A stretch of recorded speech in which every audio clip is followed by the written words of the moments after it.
Hey, everyone. Halo semuanya, teman-teman, sanak family, sahabat sekawan Ea. Ea, Ea, Ea, Ea. Welcome to and jumpa lagi bersama kami di channel Ea Edwalea. Apa kabar semuanya? Terima kasih sudah klik video ini. Sehat selalu, berkah, bahagia, rezeki berlimpah kalian semuanya. Amin. Dan dimanapun kalian berada, semoga selalu dalam lindungan Tuhan. Hari ini, seperti biasa, cerita Ea menemani kalian semua dengan tema cerita kisah horor perjalanan bus malam, tiket menuju Penumbalan. Kabut tipis menyelimuti terminal Kalideres, Jakarta, menjadikannya semakin sepi di larut malam itu. Yogi Prasetyo, seorang pegawai swasta yang baru saja menyelesaikan proyek berat selama seminggu, merasa lelah yang luar biasa. Daripada memaksakan diri menyetir mobilnya sendirian, ia memutuskan untuk menumpang bus malam menuju Bandung. Jam menunjukkan pukul 10 malam ketika Yogi tiba di area parkir bus. Sebagian besar bus sudah beristirahat, namun ia melihat satu bus yang bersiap berangkat. Bus itu tampak tua, catnya kusam, dan jendela-jendelanya berdebu. Sesuatu pada bus itu membuat Yogi ragu, namun karena waktu yang sudah larut dan kelelahan yang mendera, ia tidak punya banyak pilihan. "Bandung, Mas?" tanya seseorang kondektur bertubuh kurus dengan senyum tipis. "Iya, Mas," jawab Yogi, menyerahkan ongkos uangnya. Yogi memilih kursi di dekat jendela. Di barisan tengah, beberapa penumpang lain sudah ada di dalam bus. Sebagian terlihat tertidur, sebagian lagi sibuk dengan ponsel mereka. Suasana di dalam bus terasa sepi dan dingin, khas malam di Jakarta. Awalnya, Yogi tidak merasakan hal aneh. Ia berusaha memejamkan mata, berharap bisa tidur selama perjalanan. Namun, tidak lama setelah bus mulai bergerak, perasaan aneh mulai menyelimuti Yogi. Perasaan tidak nyaman, seperti ada yang mengawasi. Ia awalnya mengira itu hanya karena kelelahan. Namun semakin lama perasaan itu semakin kuat. Yogi membuka matanya dan melihat sekeliling. Penumpang lain tampak tidak terganggu, tenggelam dalam dunia mereka masing-masing. Ia kembali memejamkan mata, mencoba mengabaikan perasaan-perasaan aneh itu. Namun tiba-tiba ia merasakan hembusan angin di lehernya. Angin itu terasa berbeda, bukan angin malam biasa. Seperti ada sesuatu yang tidak terlihat yang mendekat. Yogi menoleh ke belakang, namun tidak melihat apapun, hanya deretan kursi kosong. Ia kembali menatap ke depan, mencoba melupakan semua kejadian itu. Namun, saat itulah ia melihat sesuatu yang membuat bulu kuduknya meremang. Di kursi paling belakang, duduk seorang penumpang yang tidak ia lihat sebelumnya. Sosok itu duduk diam, kepalanya tertunduk, rambutnya panjang menutupi wajahnya. Jantung Yogi berdegup kencang. Ia tidak tahu siapa orang itu dan bagaimana bisa dia naik bus tanpa ada yang menyadarinya. Ia berusaha untuk tetap tenang, mencoba meyakinkan dirinya sendiri bahwa orang itu hanya seorang penumpang biasa yang sedang tidur. Namun semakin lama Yogi menatap sosok itu, semakin aneh rasanya. Sosok itu tampak tidak bergerak sama sekali, seperti patung. Bahkan Yogi tidak melihat nafasnya. Ia merasa ada sesuatu yang salah, sangat salah. Ia mencoba mengalihkan perhatiannya dengan melihat keluar jendela. Namun pemandangan jalan tol yang gelap dan lenggang tidak mampu menenangkan perasaannya. Bayangan sosok misterius di kursi belakang terus membayangi di benaknya, membuat semakin gelisah. Yogi menggenggam ponselnya, berniat membuka aplikasi peta untuk melihat seberapa jauh lagi perjalanannya. Namun, ia terkejut ketika melihat layar ponselnya hanya menampilkan tulisan "No service". Ia mencoba beberapa kali, namun hasilnya tetap sama, sinyal ponselnya hilang. Yogi mulai merasa semakin tidak nyaman. Ia melirik penumpang lain, berharap menemukan seseorang yang bisa diajak bicara untuk mengalihkan perhatian. Namun, semua penumpang tampak terlelap, tidak ada yang bergerak, seperti mereka semua terjebak dalam tidur yang sangat dalam. Yogi merasa semakin sendirian di dalam bus. Tiba-tiba bus melambat. Yogi merasa lega, mengira mungkin bus akan berhenti di rest area. Namun ketika ia melihat ke depan, ia terkejut. Tidak ada rest area di depannya, hanya jalan tol yang gelap dan sepi tanpa ujung. Pengemudi bus, seorang pria parubaya dengan wajah yang tidak terlalu jelas, terlihat dari kursi Yogi. Tampak tenang, tidak menunjukkan tanda-tanda keanehan. Namun yang terjadi selanjutnya membuat Yogi terpaku. Saat bus melambat dan hampir berhenti, ia mendengar suara berbisik. Suara itu samar, seperti berasal dari kursi arah belakang. Yogi berusaha mendengarkan lebih seksama. Sulit baginya menangkap kata-kata yang diucapkan. Suara itu terdengar seperti bisikan yang tidak jelas, namun entah mengapa terasa menyeramkan. Ada yang hilang. Bisikan itu terdengar, membuat Yogi merinding. Jantungnya berdegup kencang. Ia tidak berani menoleh lagi ke arah kursi belakang. Keringat dingin mulai mengalir di pelipisnya. Ia merasa semakin terperangkap dalam bus. Ia mencoba menenangkan diri dengan berpikir rasional. Mungkin sosok itu hanya penumpang biasa yang sedang tidak enak badan. Mungkin bisikan itu hanya halusinasi karena kelelahan. Namun lagi-lagi, bagian dalam dirinya menolak penjelasan itu. Ada sesuatu yang sangat janggal, sesuatu yang tidak bisa dijelaskan. Bisikan tadi seolah-olah ada yang mencoba menyampaikan sesuatu, namun terperangkap di antara dua dunia. Waktu terasa berjalan begitu lambat. Yogi terus mengawasi jalanan yang gelap di luar jendela, berharap pemandangan Bandung segera muncul. Namun setiap kilometer yang dilewati hanya memperlihatkan kegelapan dan jalanan sepi yang tak berujung. Yogi merasa bus ini sedang menuju ke tempat bukan Bandung, tempat yang tidak ia kenali. Tiba-tiba lampu dalam bus berkedip-kedip beberapa kali sebelum padam sepenuhnya. Gelap gulita, hanya kegelapan yang menyelimuti. Yogi terkejut. Penumpang lain tampak tidak terpengaruh, tetap diam dan tak bergerak. Sepertinya mereka semua telah kehilangan kesadaran. Yogi merasakan tubuhnya menegang, kegelapan dan ketakutan yang semakin memuncak. Ia sadar bahwa perjalanan ini tidak akan berakhir dengan baik. Ada sesuatu yang menunggunya, sesuatu yang jahat. Kemudian tanpa peringatan, lampu kembali menyala dan dengan redup. Suasana di dalam bus mencekam. Suara bisikan yang sebelumnya terdengar samar kini menghilang, digantikan oleh keheningan yang justru lebih menakutkan. Perjalanan terus berlanjut tanpa henti. Yogi merasa waktu seperti berjalan sangat lambat, seolah-olah setiap menit terasa seperti jam.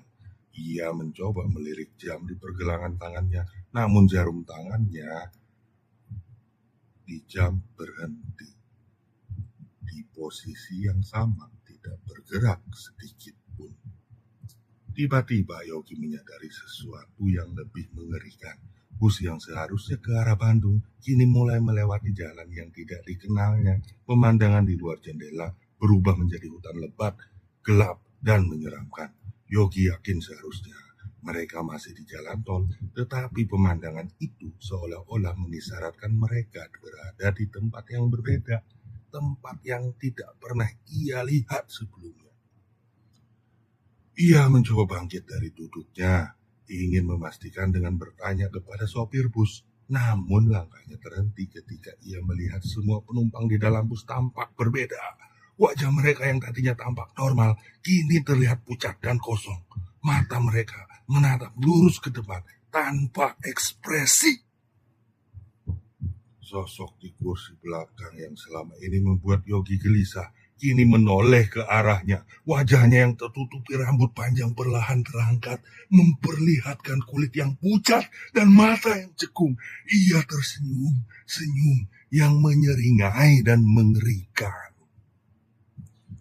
Yogi terkejut. Ia tidak bisa bergerak, terpaku di tempat duduknya. Ia merasa seperti ada yang membekukan seluruh tubuhnya. Ia mencoba berteriak, namun suaranya tercekat di tenggorokan. Ia merasa seperti ada yang mencekiknya dari dalam. Lalu ia melihat sesuatu yang lebih menakutkan. Sopir bus menoleh ke arah spion di belakang sopir. Yogi melihat bayangan sosok lain. Sosok yang lebih tinggi dan kurus. Dengan mata merah menyala, sosok itu berdiri di belakang sopir, seolah-olah mengendalikan gerakannya. Jantung Yogi berdegup kencang. Ia tahu bahwa sopir bus itu bukan lagi sopir bus yang ia kenal. Ia telah dikuasai oleh sesuatu yang jahat.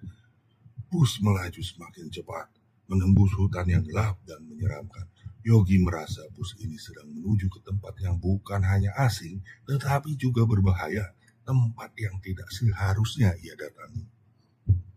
Di tengah kegelapan, Yogi mulai melihat sesuatu di kejauhan. Sebuah cahaya kecil mulai muncul di antara pepohonan merah redup, namun cukup untuk menarik perhatiannya. Yogi menatap cahaya itu dengan penuh harapan, berharap itu adalah tanda bahwa mereka akan segera sampai di suatu tempat. Namun lagi-lagi semakin dekat mereka dengan cahaya itu, semakin Yogi merasakan sesuatu yang aneh. Cahaya itu tidak memancarkan kehangatan, melainkan kedinginan yang menusuk tulang. Ia merasa ada sesuatu yang salah dan sangat salah. Lalu ketika bus akhirnya berhenti, Yogi melihat apa yang menjadi sumber cahaya itu. Sebuah altar batu tua yang dikelilingi oleh pohon-pohon keramat yang berumur ratusan tahun. Di atas altar terdapat lilin-lilin yang menyala dengan cahaya merah redup. Di sekeliling altar berdiri sekelompok orang yang mengenakan pakaian serba hitam. Mereka tampak sedang melakukan ritual aneh. Mereka melantunkan mantra-mantra yang tidak ia pahami dan mengayun-ayunkan tangan mereka dengan gerakan-gerakan yang aneh. Yogi tahu bahwa ia telah memasuki tempat yang berbahaya, tempat yang dikuasai oleh kekuatan gelap. Sopir bus menoleh ke arah Yogi. Wajahnya yang pucat dan kosong kini tampak lebih mengerikan. Ia tersenyum, senyum yang kejam dan mengerikan. "Selamat datang," bisik sopir bus itu dengan suara serak. "Kamu sudah sampai di tujuanmu." Yogi tahu bahwa malam itu akan menjadi malam terburuk dalam hidupnya. Malam yang akan mengubah hidupnya selamanya atau bahkan mengakhirinya. Ia terjebak dalam dunia yang tidak ia kenal. Dunia yang penuh dengan kegelapan dan misteri. Dunia yang dikuasai oleh kekuatan jahat. Ia harus menemukan cara untuk keluar dari tempat itu. Ia harus menyelamatkan dirinya sendiri. Namun ia tahu bahwa ia tidak akan mudah. Kekuatan yang menguasai tempat itu sangat kuat. Ia tidak tahu apakah ia mampu mengalahkannya. Semua yang ia tahu hanyalah bahwa ia harus berjuang ia harus bertahan. Karena jika tidak, ia akan menjadi bagian dari kegelapan itu selamanya. Yogi berusaha memberontak, mencoba membuka pintu bus, namun pintu itu terkunci rapat. Ia mencoba memecahkan jendela, namun jendela itu seolah terbuat dari baja yang tidak bisa ditembus. Ia terperangkap di dalam bus hantu itu tanpa bisa melarikan diri. Penumpang lain di dalam bus tetap diam, tidak menunjukkan tanda-tanda kehidupan. Mereka seperti boneka-boneka yang dikendalikan oleh kekuatan jahat. Yogi merasakan semakin sendirian dan putus asa. Sopir bus melangkah turun dari bus, mendekati altar batu. Ia memberikan hormat kepada sekelompok orang yang sedang melakukan ritual. Mereka menyambut sopir bus itu dengan senyuman sinis. Dia membawa persembahan, kata salah satu dari mereka dengan suara serak. Yogi menyadari bahwa dialah yang dimaksud dengan persembahan itu. Ia merasa seperti seekor domba yang akan dikurbankan. Keringat dingin mengalir deras di tubuhnya. Ia mencoba untuk berteriak, namun suaranya kembali tercekat di tenggorokan. Ia merasa seperti ada yang menekan dadanya, membuatnya sulit untuk bernapas. Seorang dari kelompok ritual itu mendekati bus. Ia menatap Yogi dengan mata yang dingin dan menusuk. Jangan takut, kata orang itu dengan senyum mengejek. Ini hanya ritual kecil. Kamu akan menjadi bagian dari sesuatu yang lebih besar. Yogi memejamkan matanya, berusaha mengumpulkan kekuatan terakhirnya. Ia tahu bahwa ia harus melakukan sesuatu, apapun itu, untuk menyelamatkan dirinya sendiri. Tiba-tiba ia teringat akan gelang pusaka yang diberikan oleh neneknya sebelum ia berangkat. Gelang itu terbuat dari batu akik yang diyakini memiliki kekuatan gaib. Neneknya selalu berpesan agar Yogi menyimpan gelang itu baik-baik dan menggunakannya jika ia berada dalam bahaya. Yogi merogoh saku celananya, mencari gelang pusaka itu. Tangannya gemetar hebat. Akhirnya ia berhasil menemukan gelang itu. Ia menggenggam gelang itu erat-erat, berharap kekuatan gaibnya dapat melindunginya. Ia membuka matanya dan menatap orang yang sedang mendekatinya. Ia merasakan energi aneh mengalir dari gelang pusaka itu, memberikan kekuatan dan keberanian padanya. Aku tidak takut padamu, kata Yogi dengan suara yang bergetar. Aku akan melawan. Orang itu terbahak-bahak, tertawa. Kamu pikir kamu bisa melawan kami? Kamu hanyalah manusia biasa yang lemah. Orang itu melangkah lebih dekat, berusaha meraih Yogi. Namun sebelum ia menyentuhnya, Yogi merasakan dorongan kuat dari dalam dirinya. Ia mengangkat tangannya yang menggenggam gelang pusaka itu dan mengarahkannya ke orang itu. Tiba-tiba, cahaya terang memancar dari gelang pusaka itu, menyinari seluruh area. Orang itu terkejut dan mundur beberapa langkah. Wajahnya tampak penuh kesakitan. Apa ini, teriak orang itu dengan suara marah. Kekuatan apa yang kamu miliki? Yogi tidak menjawab. Ia terus menatap orang itu dengan tatapan yang penuh keberanian.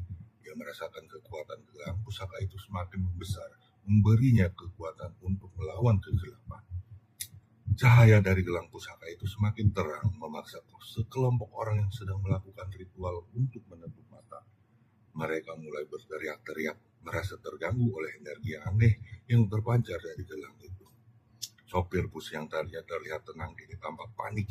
Ia berusaha mendekati Yogi, namun ia terdorong mundur oleh kekuatan gelang pusaka itu. Hentikan, teriak sopir bus itu dengan suara serak. Hentikan ritualnya. Namun tidak ada yang mendengarkan sopir bus itu. Mereka semua terlalu sibuk berusaha melindungi diri dari cahaya terang yang menyilaukan. Yogi terus memusatkan energinya pada gelang pusaka itu, berusaha mengusir kegelapan yang menguasai tempat itu. Ia merasakan tubuhnya semakin kelelahan, namun ia tidak menyerah. Ia tahu bahwa ia harus terus berjuang demi keselamatan dirinya dan orang lain. Tiba-tiba altar batu mulai bergetar, lilin-lilin yang menyala di atas altar padam satu persatu. Asap hitam mulai mengepul dari altar, memenuhi seluruh area. Seorang dari sekelompok ritual itu berteriak, ritualnya gagal. Kekuatan kita melemah. Orang-orang mulai panik. Mereka berusaha melarikan diri, namun mereka terjebak oleh asap hitam yang tebal. Yogi merasakan Kekuatan gelang pusaka itu semakin membesar. Ia melihat asap hitam mulai menghilang, terurai oleh cahaya terang yang terpancar dari gelang itu. Tiba-tiba suara gemuruh terdengar dari dalam hutan. Pohon-pohon keramat mulai bergoyang lebat. Angin kencang bertiup, menerbangkan daun-daun dan ranting-ranting. Kemudian Yogi melihat sesuatu yang menakjubkan. Sosok neneknya muncul di hadapannya, berdiri di tengah cahaya terang. Neneknya tersenyum dengan lembut, menatap Yogi dengan penuh kasih sayang. "Kamu berhasil, nak," kata neneknya yang dengan suara yang menenangkan. "Kamu telah mengalahkan kegelapan." Yogi terharu. Ia merasa seperti beban berat telah terangkat dari pundaknya. Ia tahu bahwa ia tidak sendirian. Ia selalu memiliki neneknya di sisinya, menjaganya dari bahaya. Neneknya mengelurkan tangannya, menyentuh pipi Yogi dengan lembut. "Pergilah dari tempat ini," kata neneknya. "Jangan kau pernah kembali lagi." Yogi mengangguk. Ia tahu bahwa ia harus segera pergi dari tempat itu sebelum kegelapan kembali menguasainya. Ia menoleh ke arah sopir bus yang kini tampak tergeletak lemas di tanah. Ia menatap wajah sopir bus itu dengan tatapan penuh iba. Ia tahu bahwa sopir bus itu hanyalah korban dari kekuatan jahat. Kemudian ia menoleh ke arah penumpang lain di dalam bus. Mereka mulai terbangun satu persatu. Wajah mereka tampak bingung dan ketakutan. "Apa yang terjadi?" tanya salah satu penumpang dengan suara gemetar. "Kita sudah aman," jawab Yogi dengan senyum tipis. "Kita harus segera pergi dari tempat ini." Yogi berjalan menuju kursi pengemudi, berusaha menghidupkan mesin bus. Seolah-olah mesin bus akhirnya menyala. Ia menghela napas lega. Ia mengemudikan bus keluar dari hutan, kembali ke jalan tol. Kegelapan yang tadinya menyelimuti jalan tol kini telah menghilang, digantikan oleh cahaya pagi yang menyinari. Penumpang lain tampak terkejut dan lega. Mereka saling berpandangan, berusaha memahami apa yang telah terjadi. "Apa yang terjadi semalam?" tanya salah satu penumpang dengan suara penasaran. Yogi tidak tahu bagaimana menjelaskannya. Ia tidak tahu apakah mereka akan percaya padanya atau tidak. "Aku juga tidak tahu," jawab Yogi akhirnya. "Yang aku tahu hanyalah kita harus bersyukur karena kita masih hidup." Perjalanan menuju Bandung dilanjutkan dengan tenang. Yogi terus mengemudikan bus, berusaha melupakan malam yang mengerikan yang telah ia alami. Sekian, sudah Cea bercerita. Mari ambil pelajarannya, semoga kelak bisa bermanfaat untuk teman-teman sanak keliling, sahabat, sekawan, juga semuanya. Amin. Mohon maaf bila ada kurang atau salah, dan terima kasih atas perhatiannya. Jangan lupa nantikan lagi video selanjutnya. Sampai jumpa and goodbye. Nice to meet you. Mwah.